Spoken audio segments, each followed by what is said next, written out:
Okay, let's shoot at this German BB. Let's see how broken HE really is. Come on. Come on. It's broken. HE is broken. Did I forget something? Ah, the servers are as well. What a surprise.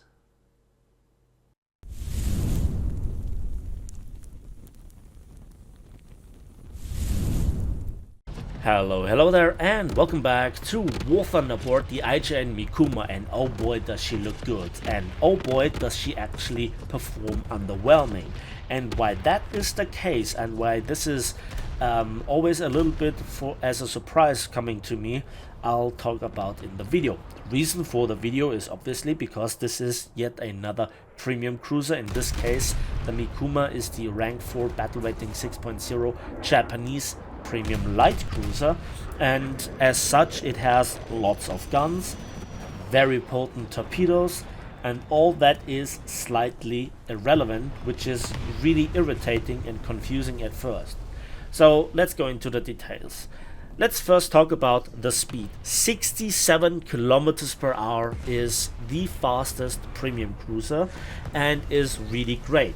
So that also, as a surprise, comes then back later and haunt the ship in one way, which is again an advantage that turns out to be a disadvantage. The next thing is we have 15 guns, 15 155 millimeters in 5 triple turrets. 3 are mounted forwards, and they are mounted in a better layout than the Helena, and so one turret doesn't have to swing fully 180 degrees around through the rear of the ship basically to switch sides. It happens much quicker with the 3 turret setup in the front of the Mikuma, but it doesn't really make that much of a difference because the turrets can get knocked out really quickly. And if you think that with 15 155 millimeter guns you can match the Helena's DPM, oh no, you can't. You just simply can't.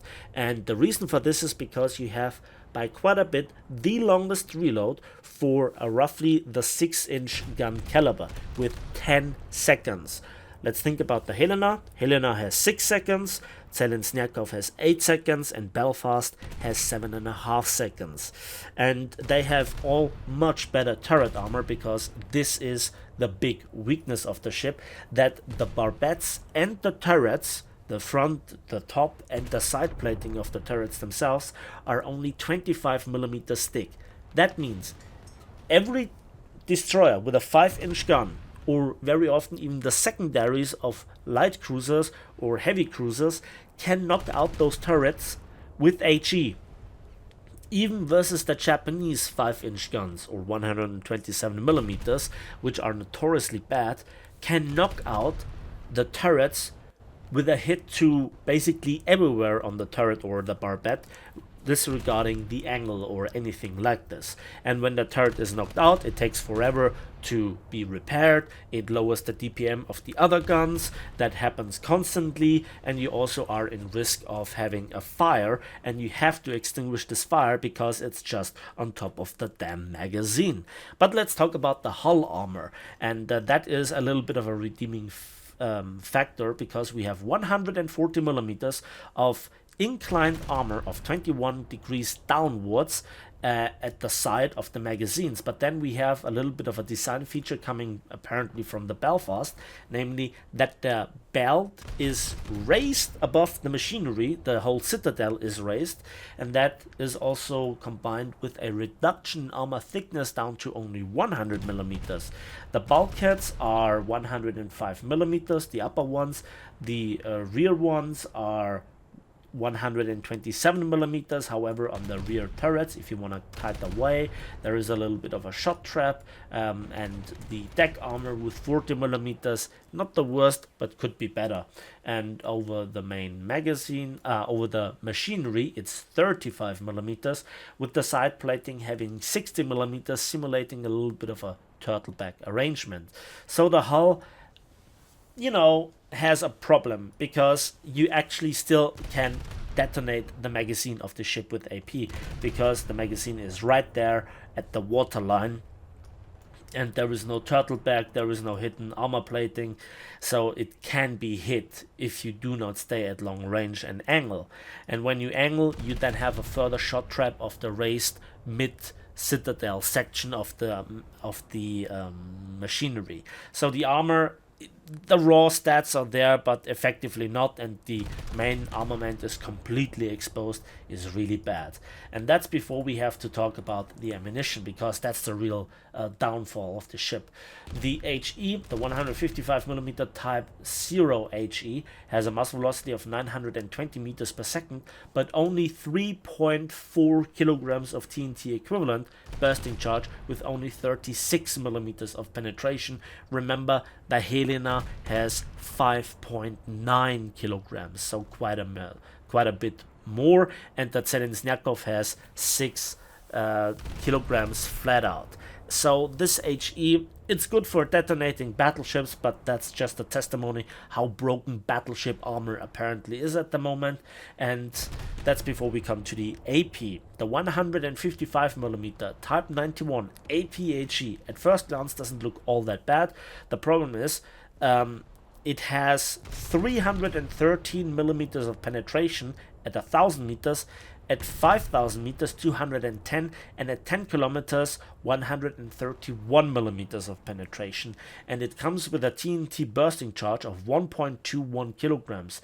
That is not that much better than, for example, the bursting charge of the 5-inch 38 SAP round from the American destroyers. So the damage isn't really that great, and you can only hope that you have the penetration and hit the barbette and the turret faces of a Helena dead flat on to knock it out, at least temporarily, before it just spams you to death quickly with HE, because you don't have the survivability of a Helena, not even coming close. And you don't have base use HE, you don't have any sort of SAP round. That's it. A mediocre HE and a mediocre AP, both with a really long reload of 10 seconds with very vulnerable main battery firepower. And even the secondaries suck, because they do not have SAP, they do not have AP, and the HE with just under 2 kilograms of TNT equivalent bursting charge from only 4 guns per side, they don't rock your world. The 105mm of the Prinz Eugen are significantly more effective, so are the secondaries from the Zelensnyakov and especially the Helena. That brings us to the torpedoes, the almighty Type 93 Model 1 Mod 2 torpedoes, 24 long lances, 610 millimeters in caliber, 20 kilometers range, 91 kilometers per hour speed, and a warhead of just under 630 kilograms of TNT. This is the most effective heavy torpedo armament in the game, no doubt about this. Yes, there is the one fluke with the Prinz Eugen having 26, but they don't have the range nor the speed, and they don't also have the warhead. But what the Prinz Eugen has, and this is a big difference in effectiveness, is significantly better launching angles for the torpedo launchers. So just like the Mikuma, the Prinz Eugen has 4 triple launchers, 2 on each side, and has a full set of reload, and so you can fire 6 torpedoes at once. But with the Mikuma, they are limited to firing broadside to a little bit of rear angle, but you cannot aim them forward. So if you want to fire at an enemy that is in front of you, you have to turn 90 degrees per side. And this is where the speed is a problem, because this thing goes at 67 kilometers per hour, which is the fastest premium cruiser in this comparison. The problem is, in order to achieve this speed, the hull is narrow and long, and so the ship just doesn't want to turn, and when it is forced to turn, it heels over dramatically, and then everybody can neglect even the remaining armor that you had before and goes through relatively soft armor, and you die even faster, which is frustrating. And when you launch those torpedoes, you see, the problem with relying on torpedoes is the following. When you launch the torpedoes at a target that is far away, multiple things will happen. First of all, the target can be destroyed by gunfire from your remaining team, or it will be hit and slowed down one way or the other, hit to the funnels, hit to the machinery, hit to the screws, whatever, and slows down and missing the meeting with your torpedo. And even if you hit it with a torpedo and it detonates outright because you hit in the machinery space, then it takes a while to flood. Somebody else hits it with a few shells and gets the kill, and you only have the assist. And when this cruiser is kind of balanced around having those mighty torpedoes, which are just the best on paper, but you have difficulties using them, then it's a problem. And when you also do not really have effective firepower and no real defense capabilities, because also the AA is trash, because you have to rely on 4 twin 25mm garnished with some 2 twin 13.2mm machine guns, no proximity fuse for the heavy A, you are just a victim. You are very easy to approach and to knock out by aircraft. High flying bombers, low flying attack torpedo bombers, you name it. You are nothing like the Prinz Eugen or even the Helena. You know, both are AA monsters in their own regard.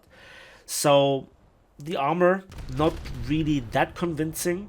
The firepower, really disappointing. The AP just doesn't do damage. The HE leaves things to be desired. Overall, the DPM effectiveness is lower than you would expect. Your protection of the main battery is really bad. The usability of the torpedoes is really bad. Yes, if you're undisturbed in a down tier, you can farm the Moffats. Yes, if somebody gives you full broadside, you can make the best out of it. But effectively, this ship is disappointing. And so I would rank it above the RN Polar, but below everything else. I would say that even the Belfast is significantly better. Not dramatically, but noticeably better. Let's put it that way. And yeah, that is not the last premium cruiser video, but it is a little bit the most disappointing one to a certain degree. I mean, I knew that the RN Polo would be not the greatest ship on the planet, but again, always it just hurts extra special to see the Mikuma having those problems. And that's it for me today. So thanks for watching, thanks for listening. I still hope you found this video informative. Please give it a like if it did, subscribe if you want to see more, and hit the bell for more interaction. For you it's just a couple of clicks, for me it means the world. And as usual, we will see each other on the battlefields, in the skies, and on the waves of War Thunder.